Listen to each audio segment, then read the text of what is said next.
सोचो, अगर कोई आदमी तुमसे पैसा ना ले, बल्कि तुम्हारी पूरी जिंदगी खरीद ले, तुम्हारी सांस, तुम्हारी नमाज, तुम्हारी माँ के आखिरी लम्हे तक। और फिर एक दिन कोई खामोश लड़का उस अमीर सेठ से पूछ ले, अगर वक्त आपका है तो मौत भी आपकी होगी। आज की कहानी है एक ऐसे गांव की जहां एक लोहार ने मजबूरी में अपना वक्त बेच दिया, लेकिन उसके शागिर्द ने वक्त का मतलब ही बदल दिया। बगदाद से कुछ कोस दूर रेत और खजूर के दरख्तों के दरमियान एक पुराना सा गांव बसा हुआ था। मिट्टी के घर, तंग गलियां और बीच बाजार में एक पुरानी सी लोहार की दुकान, जहां दिन भर हथौड़े की ठक ठक गूंजती रहती थी। उस दुकान का मालिक था उस्ताद सलमान। मजबूत बाजू, पसीने से भीगा माथा और आंखों में एक अजीब सी थकान, जो सिर्फ मेहनत की नहीं, फिक्र की भी होती है। उसका एक ही सहारा था, उसका शागिर्द यूसुफ। यूसुफ बचपन से उसके साथ था। सुबह सबसे पहले आता, भट्टी जलाता, कोयले सजाता, लोहा लाल होता तो चिमटे से पकड़ता, और जब उस्ताद हथौड़ा चलाता तो चिंगारियों के दरमियान खुद भी पसीना बहाता। रात को जब सब घर चले जाते, यूसुफ वहीं रुककर उस्ताद की बूढ़ी मां के पैर दबाता। लेकिन कुछ महीनों से काम मंदा पड़ गया था। कारवां कम आ रहे थे, तलवारों और जंजीरों की फरमाइश कम हो चुकी थी। बाजार में नए सौदागर सस्ता सामान बेच रहे थे, लोग पुराने औजार ही चला लेते। और फिर एक दिन उस्ताद की मां को तेज बुखार चढ़ गया। हकीम बुलाया गया। उसने नब्ज देखी, लंबी सांस भरी। दवाई महंगी है और देखभाल ज्यादा जरूरी। सलमान ने घर की संदूकची खोली, कुछ सिक्के निकाले, गिने, कम थे। उस रात यूसुफ ने देखा, उस्ताद अंधेरे में चुपचाप बैठा था। हाथ में मां का हाथ था, आंखों में बेबसी। उस्ताद, यूसुफ ने धीरे से कहा, मैं बाजार में और काम ढूंढ लेता हूं। सलमान ने सर हिला दिया। बेटा, वक्त हमारे खिलाफ चल रहा है। ये अल्फाज यूसुफ के दिल में उतर गए। अगले दिन सुबह उस्ताद ने एक फैसला कर लिया। गांव का सबसे अमीर आदमी था हाजी करीम। बड़ा मकान, ऊंची दीवारें और दरवाजे पर 2 नौकर। लोग कहते थे पैसा उसके पास समुंदर जैसा है, लेकिन दिल रेत जैसा सूखा। सलमान उसके दरवाजे पर जा खड़ा हुआ। सलाम हाजी साहब। हाजी करीम ने उसे ऊपर से नीचे देखा। हाँ सलमान, सुना है काम मंदा चल रहा है। सलमान ने सीधी बात की। मेरी मां बीमार है, मुझे कर्ज चाहिए। सेठ कुछ लम्हे चुप रहा, फिर हल्का सा मुस्कुराया। वो मुस्कुराहट जो इंसान के होंठों पर होती है, लेकिन नीयत में नहीं। कर्ज मिल जाएगा, उसने धीरे से कहा, मगर बदले में कुछ खास चाहिए। सलमान ने सोचा शायद ज्यादा सूद लेगा। उसने सर झुकाकर कहा, जो मंजूर हो। हाजी करीम ने एक कागज मंगवाया, स्याही की दवात रखी और लिखना शुरू किया। सलमान देख रहा था, लेकिन समझ नहीं रहा था। फिर सेठ ने कागज उसकी तरफ बढ़ाया। पढ़ो। सलमान धीरे धीरे अल्फाज पढ़ने लगा और उसका रंग उड़ने लगा। आज से सलमान लोहार अपनी जिंदगी का हर पल हाजी करीम के नाम करता है। उसका हर दिन, हर घड़ी, हर लम्हा हाजी करीम के हुक्म का पाबंद होगा। सलमान ने सर उठाया। ये क्या है?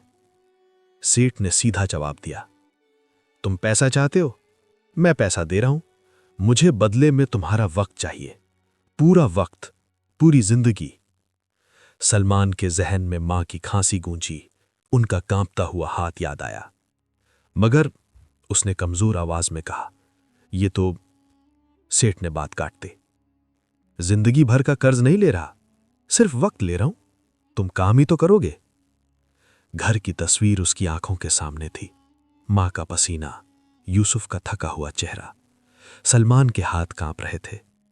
यूसुफ वहां नहीं था। अगर होता तो शायद रोक लेता, लेकिन उस वक्त एक बेटा नहीं, एक मजबूर बेटा अपनी मां के लिए खड़ा था। सेठ ने स्याही आगे कर दी। अंगूठा लगा दो।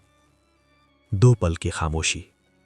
फिर सलमान ने अपना अंगूठा स्याही में डुबोया और कागज पर लगा दिया। उस पल एक लोहार ने अपने जिंदगी का वक्त बेच दिया। सेठ ने सिक्के गिनते हुए मुस्कुराकर कहा, कल फजर से पहले हवेली पर हाजिर रहना। याद रहे अब तुम्हारा हर पल, मेरा है। सलमान ने पैसा लिया, उसकी मुट्ठी भरी थी, लेकिन दिल खाली। जब वो वापस दुकान पर आया, यूसुफ ने उसका चेहरा देखा। उस्ताद, क्या हुआ? सलमान ने कुछ देर चुप रहकर कहा, बेटा मैंने वक्त के बदले पैसा लिया है। यूसुफ ने भट्टी की आग को देखा और धीरे से बोला, उस्ताद, वक्त कभी किसी का नहीं होता। सलमान ने थकी हुई मुस्कुराहट दी, लेकिन उसे क्या पता था, कल से उसकी जिंदगी सिर्फ उसकी नहीं रहेगी और यूसुफ अब सिर्फ शागिर्द नहीं रहेगा। फजर की अजान अभी पूरी भी नहीं हुई थी कि उस्ताद सलमान हवेली के बाहर खड़ा था। हवा ठंडी थी, लेकिन उसके दिल में अजीब सी गर्मी थी, बेचैनी की। दरवाजा खुला, नौकर ने उसे अंदर ले लिया। हाजी करीम सहन में बैठा था, हाथ में तस्बीह, मगर चेहरे पर रूहानियत नहीं, हिसाब किताब था। देर हो गई, सेठ ने ठंडी नजर से कहा। अभी तो अजान, सलमान बोलना चाहता था। सेठ ने बात काट दी। तुम्हारा वक्त मेरा है, अजान मेरी नहीं। ये पहला जुमला था जो तीर की तरह सलमान के सीने में लगा। उस दिन से जंजीर शुरू हो गई। सुबह हवेली, दोपहर सेठ का अनाज तौलना, शाम मेहमान के लिए लोहे की शमशीर बनाना, रात हिसाब लिखना। सलमान अपनी दुकान पर कम वक्त दे पाता, उसका अपना काम और गिरने लगा। और सबसे बड़ी बात, मां के पास बैठने का वक्त कम होता जा रहा था। एक रात मां को तेज बुखार चढ़ गया, उनकी सांस तेज चल रही थी। सलमान उनके सिरहाने बैठा था, हाथ में पानी की पट्टी। तभी दरवाजे पर दस्तक हुई। सेठ का नौकर था। हाजी साहब ने बुलाया है, अभी। सलमान का दिल दो टुकड़े हो गया। मेरी मां बीमार है, नौकर ने सीधा जवाब दिया। उनका वक्त तुम्हारा नहीं, तुम्हारा वक्त सेठ का है। ये लफ्ज यूसुफ ने भी सुन लिए। उसने देखा उस्ताद ने मां का हाथ धीरे से तकिए पर रखा और चुपचाप उठकर चल दिया। यूसुफ के अंदर कुछ टूट गया। उस रात यूसुफ मां के पास बैठकर उनका ख्याल रखता रहा, और उसकी आंखों में नींद नहीं, आग थी। अगले दिन बाजार में लोग बात कर रहे थे। कहते हैं सलमान ने अपना वक्त बेच दिया है। पूरा वक्त? हां, पूरी जिंदगी। लोग हंस भी रहे थे, कुछ तरस भी खा रहे थे, मगर कोई आगे नहीं आया। हाजी करीम ने धीरे धीरे अपना रंग दिखाना शुरू किया। एक दिन दोपहर में उसने कहा, सलमान, आज तुम अपनी दुकान पर नहीं जाओगे, मगर वहां का काम, तुम्हारा काम मेरा है, दुकान बाद में। दुकान बंद रही। 2 ग्राहक लौट गए। यूसुफ ने देखा भट्टी ठंडी पड़ी थी। वो चुपचाप लकड़ियां सजाता रहा, मगर उसका जहन कुछ और सोच रहा था। एक शाम जब सूरज ढल रहा था और मस्जिद से मगरिब की अजान की आवाज उठी, सलमान हवेली में था। उसने हल्का सा कहा, नमाज का वक्त हो गया। सेठ ने बेपरवाही से कहा, पहले मेरा काम पूरा करो। सलमान ने धीरे से कहा, मगर नमाज। सेठ ने घूर कर देखा। याद रखो, तुम्हारा हर पल मेरा है। ये लफ्ज यूसुफ के कान में गूंज गए। उस रात जब सलमान थका हुआ वापस आया, यूसुफ ने सीधा सवाल पूछा, उस्ताद, अगर आपका हर पल उनका है तो नमाज भी उनकी हुई? सलमान ने आंखों में दर्द के साथ देखा। बेटा, कागज पर लिखा है। यूसुफ ने धीरे से कहा, कागज अल्लाह से बड़ा नहीं होता। सलमान चुप रहा, मगर यूसुफ अब चुप रहने वाला नहीं था। अगली सुबह यूसुफ भी उस्ताद के साथ हवेली चला गया। सेठ ने हैरानी से पूछा, ये लड़का क्यों आया है? यूसुफ ने अदब से सलाम किया। मैं उस्ताद का शागिर्द हूं, जहां उस्ताद का वक्त होगा वहां मैं भी होगा। सेठ हंस पड़ा, तुम दोनों का वक्त अब मेरा है। यूसुफ ने बस इतना कहा, फिर हमें सही तरह से इस्तेमाल कीजिए। सेठ को उसकी बात में कुछ अजीब लगा, मगर वो समझ नहीं पाया कि असली खेल अब शुरू होने वाला था। उस दिन यूसुफ ने हर बात को नोट करना शुरू किया। सेठ ने कब बुलाया, कब रोका, कब नमाज रोकी, कब मां के पास जाने से मना किया। हर लम्हा, हर जुल्म, हर लफ्ज। बाजार में लोग अब धीरे धीरे महसूस कर रहे थे सलमान कमजोर होता जा रहा है और सेठ ज्यादा सख्त। लेकिन किसी को अंदाजा नहीं था कि एक खामोश शागिर्द ने फैसला कर लिया है वक्त का मतलब बदलने का। और जब वक्त का मतलब बदलता है तो ताकतवर लोग भी हिल जाते हैं। अगली सुबह बाजार आम दिनों की तरह गुलजार था। मसालों की खुशबू, ऊंटों की घंटियां, बच्चों की आवाजें और बीच में उस्ताद सलमान झुका हुआ लोहा पीट रहा था। मगर आज कुछ अलग था। हाजी करीम खुद बाजार में आया। उसने सबके सामने बुलंद आवाज में कहा, सलमान, तुम कल रात देर से आए थे। याद रखो, तुम्हारा हर पल मेरा है। लोग रुक गए। कुछ ने एक दूसरे की तरफ देखा। ये बात अब छुपने वाली नहीं थी। सलमान ने सर झुकाकर कहा, मां बीमार थी। सेठ कर जा, तुम्हारा वक्त तुम्हारा नहीं, तुमने बेचा है। बाजार में हल्की सी सरसराहट हुई। यही वो लम्हा था जिसका यूसुफ इंतजार कर रहा था। वो धीरे से आगे बढ़ा, न चीख न गुस्सा, बस ठहरा हुआ लहजा। एक सवाल पूछूं सेठ जी? सेठ ने उसे घूर कर देखा। तुम बीच में मत बोलो लड़के। यूसुफ ने फिर भी बात पूरी की। अगर मेरे उस्ताद का हर पल आपका है तो उनकी नमाज का वक्त भी आपका हुआ, उनकी सांस भी आपकी, और जब उनकी मौत का लम्हा आए तो क्या वो भी आपका होगा? जैसे किसी ने बाजार की आवाज बंद कर दी हो। हवा रुक सी गई। सेठ का चेहरा सख्त हो गया। बकवास बंद करो, वो चिल्लाया। मगर यूसुफ अब रुकने वाला नहीं था। उसने सीधा सलमान की तरफ इशारा किया। कल रात जब उनकी मां बुखार में जल रही थी और आपने बुलाया, क्या उनका मां के पास बैठना भी आपका वक्त था? लोग धीरे धीरे पास आने लगे। एक बूढ़ा दुकानदार बोला, बात तो ठीक कह रहा है लड़का।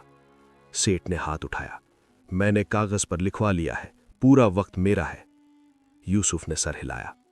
अच्छा, तो फिर पूरा वक्त लीजिए। सेठ हैरान, क्या मतलब? यूसुफ ने पहला वार किया। अब से जब भी नमाज का वक्त होगा, आप मेरे उस्ताद की जगह नमाज पढ़ेंगे, क्योंकि वो वक्त आपका है। लोगों में हल्की सी हंसी फैल गई। सेठ का चेहरा लाल। ये मजाक है? यूसुफ ने सीधा जवाब दिया, बिल्कुल नहीं। आपने जिंदगी खरीदी है तो जिंदगी का हर बोझ उठाइए। उसी दिन दोपहर को यूसुफ ने दूसरा वार किया। सलमान की मां को फिर से बुखार चढ़ गया। यूसुफ हवेली पहुंच गया। सेठ जी चलिए। कहां? उस्ताद की मां के पास। उनकी देखभाल का वक्त भी आपका है। सेठ पीछे हटा। पागल हो गए हो? यूसुफ ने ठहरे हुए लहजे में कहा, या तो कागज झूठा है या फिर जिंदगी का हर पल आपका है। ये लफ्ज सीधा दिल पर लगे। बाजार में बात फैल चुकी थी। लोग कहने लगे, वक्त खरीदना आसान नहीं। मगर यूसुफ ने सबसे गहरा तीर अभी नहीं छोड़ा था। 2 दिन बाद जब बाजार में फिर भीड़ थी, यूसुफ ने आवाज बुलंद की, सेठ जी, एक और बात। सेठ अब परेशान था। क्या चाहते हो तुम? यूसुफ ने धीरे मगर साफ अल्फाज में कहा, अगर कल मेरे उस्ताद का इंतकाल हो गया तो कफन भी आप पहनाएंगे, कब्र भी आप खोदेंगे, क्योंकि मौत का वक्त भी आपका होगा। यह सुनते ही एक औरत ने अस्तगफिरुल्लाह कहा। एक बुजुर्ग ने तस्बीह रोक दी। सेठ का रंग उड़ गया। यह हद से ज्यादा है, वो कर जा। यूसुफ बिल्कुल खामोश हो गया। फिर धीरे से बोला, जिंदगी खरीदने से पहले मौत का बोझ भी सोच लेना चाहिए था। बाजार में लोग अब सेठ की तरफ देख रहे थे। पहली बार उसकी ताकत कमजोर लग रही थी। हाजी करीम ने महसूस किया, मामला सिर्फ कागज का नहीं रहा। लोगों की नजर बदल रही थी। उसकी इज्जत दांव पर थी। मगर यूसुफ रुकने वाला नहीं था। वो सलमान के पास जाकर खड़ा हुआ। उस्ताद, आपका वक्त आपका है, बस किसी को याद दिलाना था। सलमान की आंखों में आंसू थे, मगर पहली बार उनमें दर्द के साथ उम्मीद भी थी। और सेठ पहली बार सोचने पर मजबूर हुआ, क्या सच में वक्त खरीदा जा सकता है, या वक्त खरीदने वाले को ही बेच देता है? बाजार का वो दिन हाजी करीम के लिए आसान नहीं था। लोग सीधा कुछ नहीं कह रहे थे, मगर उनकी आंखों में सवाल थे, और सवाल इंसान को अंदर से खा जाते हैं। उस रात सेठ ने नींद की कोशिश की, मगर हर बार यूसुफ की आवाज गूंज जाती, अगर मौत का वक्त भी आपका हुआ तो? वो उठकर बैठ गया। ये लड़का हद से बढ़ रहा है, उसने खुद से कहा। मगर असल में हद किसने पार की थी? अगली सुबह सेठ ने फैसला किया, सलमान को और ज्यादा काम दिया जाए। सुबह से शाम तक सिर्फ मेरा काम करेगा, अपनी दुकान बंद रखे। सलमान ने सर झुका लिया। मगर आज यूसुफ चुप नहीं रहा। वो हवेली के दरवाजे पर खड़ा हो गया। मैं भी साथ रहूंगा। सेठ झुंझला गया। तुम्हारा यहां क्या काम? यूसुफ ने ठहरा हुआ जवाब दिया, जहां उस्ताद का वक्त होगा वहां मैं गवाह रहूंगा। ये लफ्ज सीधा सेठ के जहन में उतर गए। गवाह। अब हर काम गवाहों के सामने हो रहा था। उस दिन यूसुफ ने नया तरीका शुरू किया। जबरदस्ती नहीं, हंगामा नहीं, सिर्फ याद दहानी। दोपहर को जब सलमान को पानी पीने को रुका देखा, यूसुफ ने बुलंद आवाज में कहा, सेठ जी, पानी पीने का वक्त भी आपका है, आप पहले पीजिए। लोग हंस दिए। सेठ के होठों पर सख्ती आ गई, मगर वो मना भी नहीं कर सकता था। शाम को जब मस्जिद से अजान उठी, यूसुफ ने फिर कहा, नमाज का वक्त आ गया, उस्ताद का वक्त तो आपका है, आप आगे बढ़िए। सेठ ने गुस्से में कहा, मैं तुम्हारे उस्ताद की जगह नमाज क्यों पढ़ूं? यूसुफ ने सीधा जवाब दिया, क्योंकि उनका वक्त आपका है। बाजार में हल्की सी गूंज हुई। सेठ का चेहरा तपने लगा। लेकिन असली बोझ उस रात पड़ा। सलमान की मां की तबीयत फिर बिगड़ गई। बुहार तेज, सांस भारी। यूसुफ ने सीधा हवेली का रुख किया। सेठ जी, चलिए। अब क्या है? सेठ चिल्लाया। उस्ताद की मां के पास, उनकी देखभाल का वक्त भी आपका है। सेठ ने दांत भींच लिए। मैं पागल नहीं हूं, यूसुफ ने आहिस्ता कहा। फिर कागज फाड़ दीजिए। ये लफ्ज बिजली की तरह गिरे।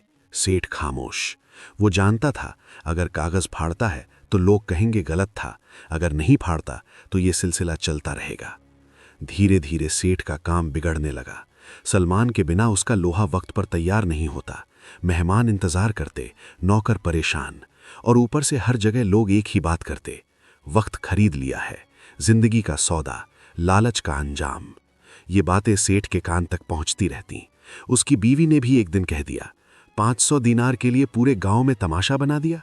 सेठ ने झुंझलाकर कहा, तुम समझती नहीं हो, मगर अंदर से वो समझने लगा था। एक शाम जब सूरज ढल रहा था और आसमान नारंगी हो चुका था, यूसुफ ने आखिरी वार करने का फैसला किया। वो बाजार के बीच खड़ा हुआ। लोग रुक गए। उसने सीधा सेठ की तरफ देखा। सेठ जी, आपने वक्त खरीदा है, मगर वक्त को रोका नहीं जा सकता। आज उस्ताद जवान हैं, कल बूढ़े होंगे, परसों मर जाएंगे। क्या आप उनकी पूरी जिंदगी का बोझ उठाने के लिए तैयार हैं? सेठ की सांसें तेज हो गईं। यूसुफ ने और गहरा तीर छोड़ा। जिंदगी लेना आसान है, लेकिन मौत का हिसाब देना मुश्किल। ये सुनकर एक बुजुर्ग ने कहा, लड़के ने सच कह दिया। अब सेठ को महसूस हुआ, मामला पैसों का नहीं रहा, मामला इज्जत का हो गया है, और इज्जत जब फिसलती है तो सिक्के भी बचा नहीं सकते। उस रात सेठ अकेला बैठा रहा। कागज उसके सामने था। उसने सोचा, मैंने वक्त खरीदा या अपनी बेचैनी? बाहर से अजान की आवाज आई, हय्या अलल फलाह। उसके दिल में अजीब सी चुभन हुई। क्या वाकई इंसान वक्त का मालिक हो सकता है, या वक्त सिर्फ अल्लाह का है? और अगर अल्लाह का है तो मैं कौन हूं बीच में आने वाला? सेठ की गर्दन धीरे धीरे झुकने लगी। मगर फैसला अभी बाकी था, और कल सुबह बाजार में कुछ होने वाला था। अगली सुबह बाजार में अजीब सी हलचल थी। लोग आम दिन की तरह अपना काम कर रहे थे, मगर सबकी नजर एक ही तरफ थी, हाजी करीम की हवेली। आज फैसला होना था। उस्ताद सलमान भट्टी के पास खामोश खड़ा था, यूसुफ उसके साथ। दोनों ने कुछ नहीं कहा। कुछ देर बाद हवेली का बड़ा दरवाजा खुला। हाजी करीम बाहर निकला। आज उसकी चाल में वो तकब्बुर नहीं था, ना आवाज में वही सख्ती। उसके हाथ में वही कागज था जिस पर सलमान का अंगूठा लगा था। बाजार धीरे धीरे खामोश होने लगा। सेठ बीच में आकर खड़ा हो गया। कुछ लम्हों तक वो कागज को देखता रहा, जैसे उसमें अपनी ही शक्ल देख रहा हो। फिर उसने आवाज बुलंद की, गांव वालों, मैंने एक गलती की। सरसराहट हुई। यूसुफ ने सीधा उसकी तरफ देखा। सेठ ने सलमान की तरफ रुख किया। सलमान, मैंने तुम्हारी मजबूरी का फायदा उठाया। मैंने सोचा पैसा देकर वक्त खरीद सकता हूं, लेकिन वक्त किसी बाजार की चीज नहीं। उसने कागज को दोनों हाथों से पकड़ा और सबके सामने फाड़ दिया। कागज के टुकड़े हवा में उड़ गए, जैसे किसी ने जंजीर तोड़ दी हो। कर्ज माफ, सेठ ने कहा। न तुम्हारा वक्त मेरा था, न कभी हो सकता है। सलमान की आंखों में आंसू आ गए। वो आगे बढ़ा। मैंने मजबूरी में अंगूठा लगाया था। सेठ ने हाथ उठाकर रोका। मजबूरी का सौदा इंसाफ नहीं होता। बाजार में हल्की सी गूंज फैल गई, मगर यूसुफ अभी खामोश था। सेठ ने अपनी जेब से सिक्के निकाले। ये दवाई के लिए हैं, लेकिन एक बात याद रखना। वो रुक गया, जैसे अल्फाज ढूंढ रहा हो। फिर धीरे से बोला, मैंने समझा था कि मैं वक्त का मालिक बन सकता हूं, मगर असल में मैं अपनी ही नींद बेच बैठा था, अपना सुकून। यूसुफ आगे बढ़ा। उसकी आवाज में गुस्सा नहीं था, बस सच था। सेठ जी, लोहा जब आग में तपता है तो या तो मजबूत होता है या टूट जाता है। इंसान भी लालच में तपता है। आज आप बच गए। लोग चुप थे। यूसुफ ने फिर कहा, वक्त अल्लाह की अमानत है। जो अमानत को अपनी मिल्कियत समझे, वो सिर्फ जिल्लत खरीदता है। हवा में एक गहरी खामोशी थी। फिर मस्जिद से अजान की आवाज उठी, अल्लाहु अकबर। सलमान ने पहली बार आजादी के एहसास के साथ मस्जिद की तरफ कदम बढ़ाए। यूसुफ उसके साथ था। उस दिन के बाद गांव में एक कहावत मशहूर हो गई, वक्त को खरीदने वाला वक्त का मोहताज हो जाता है। लोग अपने बच्चों को बताते, पैसा हर चीज नहीं होता। जिंदगी का हर लम्हा अल्लाह की मर्जी से मिलता है। उस पर कब्जा करने की कोशिश इंसान को छोटा कर देती है। हाजी करीम ने फिर कभी किसी मजबूर से सौदा नहीं किया। सलमान का काम धीरे धीरे फिर चल निकला। और यूसुफ, वो सिर्फ एक शागिर्द नहीं रहा, वो याद दिलाने वाला बन गया कि इंसान जमीन का मालिक हो सकता है, दुकान का मालिक हो सकता है, पैसों का मालिक हो सकता है, मगर वक्त का नहीं। याद रखो, वक्त किसी का गुलाम नहीं होता। न वो सिक्कों से बिकता है, न कागज के मोहर से रुकता है। जो इंसान अल्लाह की दी हुई चीज पर कब्जा करने की कोशिश करता है, वो असल में अपनी रूह का सुकून बेच देता है। इस दुनिया में हर चीज का सौदा हो सकता है, मगर जिंदगी का नहीं, और वक्त का तो हरगिज नहीं। उम्मीद है आपको हमारी ये कहानी पसंद आई होगी। अगर आपको ऐसी सबक आमोज पुराने जमाने के किस्से पसंद हैं, तो आपके अपने चैनल सुहेल स्पीक्स को सब्सक्राइब लाजमी करना और वीडियो को लाइक शेयर करें और कमेंट में इस कहानी के मुतालिक अपनी राय जरूर दीजिएगा। Thanks for watching.